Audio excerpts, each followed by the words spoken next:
She opened the box and went completely still. Not the stillness of someone who forgot what she packed. The other kind. The kind that means something inside the box reached through whatever she normally kept between herself and the world and got to the real part. She was sitting cross-legged on the floor of her new apartment. Bare walls, afternoon light through unwashed windows, 12 other boxes stacked behind her, and she had the cardboard flap in both hands, and she was looking at something inside it. And then her face did the thing that faces do when they have run out of permission to hold the expression they've been holding all day. She started crying. Quietly, without warning. Like someone had turned a valve. I had known Sloane Reeves for 2 years. I had seen her present to a room of 40 executives without a note card. I had seen her lose an account we both went after and come back the next morning without blinking. I had never seen her cry, and I would not have predicted that an apartment on a Saturday afternoon in October would be the place where it happened. I sat down on the floor next to her and didn't say anything. That was the moment things changed. I understood that later. At the time, I was just sitting there, trying to be a decent human being in an unfamiliar apartment.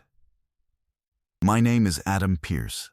I am 33 years old. I work as a senior account manager at a brand agency called Meridian Creative, which is the kind of workplace where everyone is talented and knows it, and uses that knowledge in different ways, some of them professional.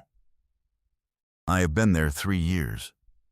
I live alone in a 1-bedroom apartment I have been meaning to properly furnish for 2 years, and have not, because good furniture requires decisions, and I make enough of those at work. I am not searching for anything in particular. I told myself, stable. Her name was Sloane Reeves. She was 30, also a senior account manager, and she moved through the office with the specific efficiency of someone who has learned that being underestimated is a tool you can use if you're smart enough. She was smart enough. She built client relationships the way engineers build structures, precisely, weight-bearing, with no decorative elements that weren't also functional. She didn't eat lunch at her desk. She didn't talk about her weekends.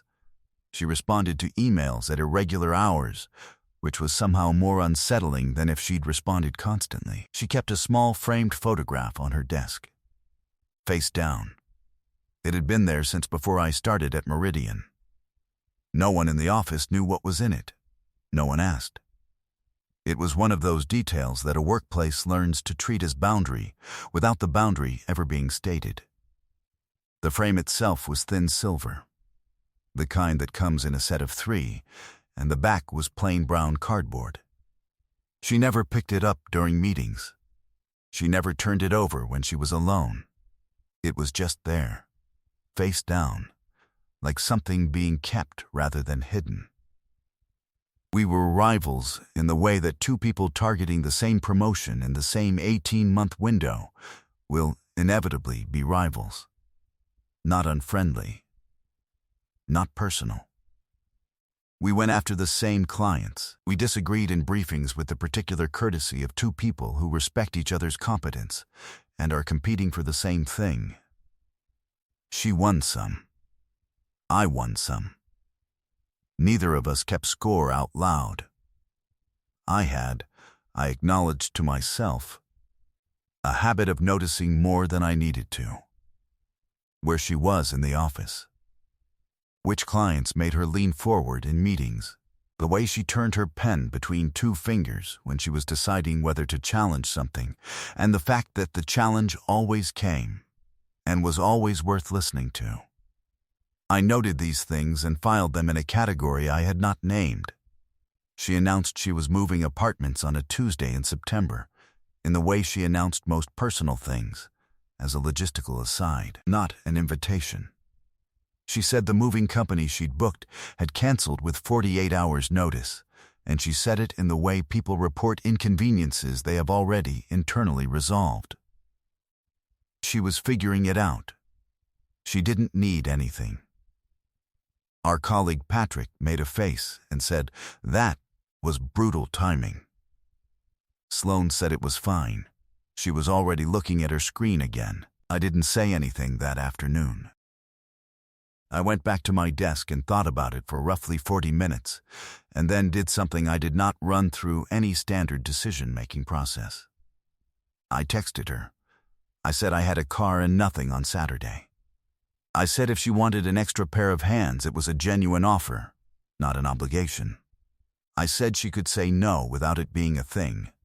She texted back one word, "Okay." Not "thank you." Not "are you sure?" Just "okay," which from Sloane Reeves was the most efficient possible acceptance. I had poor instincts about keeping professional distance. I recognized this and drove to her old address on Saturday morning anyway. Her apartment was a third-floor walk-up in a building that had seen more decades than it had maintenance, and the lift had been broken since August. And she had, I say this with full respect, an unreasonable number of boxes for a person who kept her professional life in 2 desk drawers and a laptop bag. The boxes were labeled in her precise handwriting: kitchen, books, office, linens. One box near the back wall was labeled "Simply Do Not Open" in capital letters, underlined twice. I did not ask about that box. She directed the move the way she directed everything, with economy of language and total spatial awareness. She told me which boxes went in the car first. She told me the layout of the new apartment from memory so we wouldn't have to figure it out on arrival. She carried her own boxes, which I had expected. She thanked me once, briefly, and then we got on with it. We worked through the morning in the particular comfortable silence of 2 people who are used to being in the same room without ceremony. She put on music from her phone. Low, something instrumental, nothing I recognized, and the old apartment slowly emptied and the car filled, and we drove across the city twice, and the new apartment slowly filled. By early afternoon, we were most of the way through it. The new apartment was on the 4th floor, with a working lift and a window in the main room that faced west, which meant in a few hours it would get the kind of afternoon light that makes a room feel like it has been waiting for someone. It was unfurnished, except for a bed already delivered. Everything else was boxes. She made coffee from the one box she'd marked immediate: a small kettle, 2 mugs, ground coffee, and a hand filter. She made it without asking how I took it, and she handed me the mug and it was made correctly, and I thought about the fact that at some point in 3 years of working together she had noticed, without ever making it seem like information she was collecting. I had no neutral way to categorize that. I set it aside. We were down to the last 4 boxes when it happened. She was cross-legged on the floor near the window, working through a box she'd labeled books, stacking paperbacks into a loose pile beside her. The afternoon light was coming through the way I'd thought it would. It turned the dust in the air into something almost visible, and the empty room had that specific hum of a space being inhabited for the first time. She reached for a box behind the book pile and pulled it toward her. I was stacking kitchen items on the counter across the room. I was not watching closely. She opened the box. She went still. I knew without looking. Some change in the quality of the silence made me turn around. She was holding something wrapped in bubble wrap. She had unwrapped one edge of it. She was looking at what was inside, and her face had done the thing. She was crying. Not loudly, not with her whole body. Just the tears came, and she didn't stop them, and she sat there on the floor of her new apartment with the afternoon light on her face, and she looked like someone for whom something very far away had suddenly become very close. I crossed the room and sat down on the floor next to her.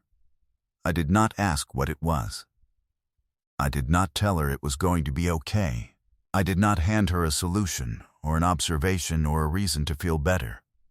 I just sat there, on the floor, next to her, She held the thing in her hands, still partly wrapped, and she didn't say anything for a while. The music from her phone had stopped at some point, and the apartment was quiet, except for the city outside and the particular sound of a room where someone is trying to hold themselves together. After a while, she said, very quietly, "Sorry. I didn't know this was in here." I said, "You don't have to be sorry." She looked down at the bubble wrap. She said, "My mum wrapped all of these when she helped me pack up my last apartment. 3 years ago. She stopped. She started again. She passed away 14 months ago. I haven't opened this box since she packed it." Something in my chest shifted. Not dramatically, just enough. She carefully rewrapped the bubble wrap around whatever was inside. She didn't show me, and I didn't look. And she set it down gently beside her and pressed the back of her hand against her face once, quickly, like she was impatient with herself for it. I said, "Don't do that." She looked at me. I said, "Don't be impatient with yourself for crying." She held my gaze for a moment. Her eyes were bright. She was deciding something. She said she would have had an opinion about this apartment. I said, "Would it have been a good opinion?" She thought about it.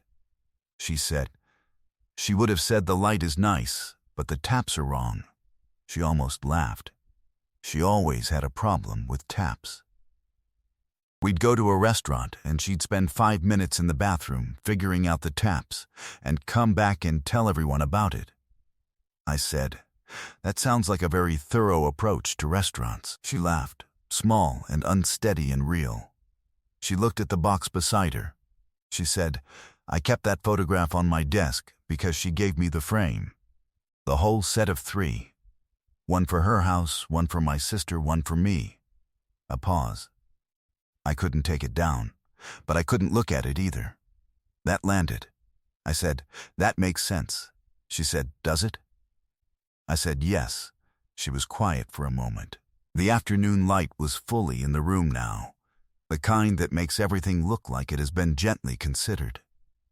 She was sitting on the floor of her new apartment with half-unpacked boxes around her, and she looked like a person who had just put something very heavy down and was deciding whether to pick it back up. She said, "Why did you come today?" The question arrived without preamble, which was how she asked all her real questions. I said, "You needed help, and you wouldn't ask for it." She said, "That's not a full answer." She held my gaze with that specific directness she had, the one she used when she was paying complete attention and wanted you to know it. I said, "You can tell me it's not something you want to talk about, and we can finish the kitchen boxes and I'll go." She said, "I don't want you to go." She said it simply, without rehearsal. I said, "I've been noticing you for 2 years, not in a way I could do much with, because we were what we were. But I noticed." I looked at the box beside her. I noticed the photograph. I noticed you never talked about weekends. I noticed that you made your work into armor, and you wore it very well, and I never found an opening to say any of this because there wasn't one. I stopped. "Today you let me into your apartment." I thought that counted for something. She looked at me for a long moment. She said, "I changed your name in my phone when the Bramley account went to you instead of me. I was angry for about 4 days." She looked at her hands. "And then I changed it to something else. I waited." She said, "It says the one who shows up." Her voice was quiet. "Because you always do. In meetings, in briefings, whenever something matters, you're there and you're paying attention, and you never make people feel foolish for their feelings." She paused. I noticed that before I knew I was noticing. Something came loose in my chest that had been tight for a long time. I said, "Sloan?" She said, "I know it's a lot. Today of all days, I'm aware this is."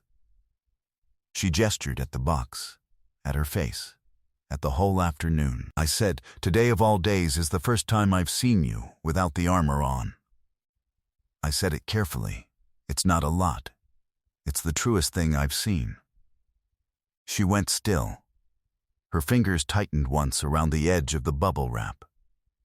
Then she looked at me with those bright, careful eyes, and she leaned forward very slightly and rested her head against my shoulder. It was the smallest, most deliberate thing I had ever had happen to me. I stayed completely still.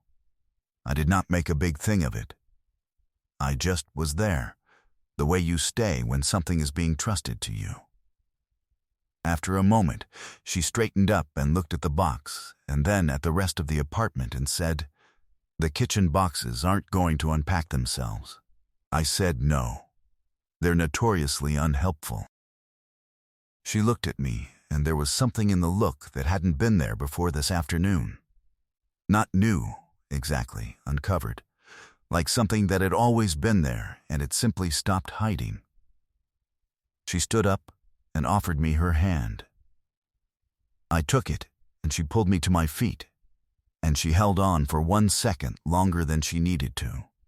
And then she let go and walked to the kitchen. 3 months later, the framed photograph was on her new desk, face up. She didn't announce it. I noticed it on a Tuesday morning and said nothing until we were walking to get coffee, and she said, without me asking, I decided she'd been face down long enough. She was looking ahead. She would have thought it was dramatic. She was anti-drama. I said, "The Tap critic was anti-drama?" She said, "About important things." She thought putting things face down was expensive. She almost smiled. She was right. A year after that, when people asked how we got there, she would say I sat down on the floor next to her in an empty apartment and didn't try to fix it. I would say she told me she'd saved my name in her phone as the one who shows up, and that I thought she deserved someone who would. Both are true. The fuller truth is a Saturday afternoon in October and a box that wasn't supposed to be opened, and the specific grace of someone staying when they could have said the right thing instead. The fuller truth is that she let me see the part she kept wrapped up, and I just stayed. And she stayed too. And from there, it was simple. In the way things become simple once you stop working against them. It wasn't new. It had probably always been her.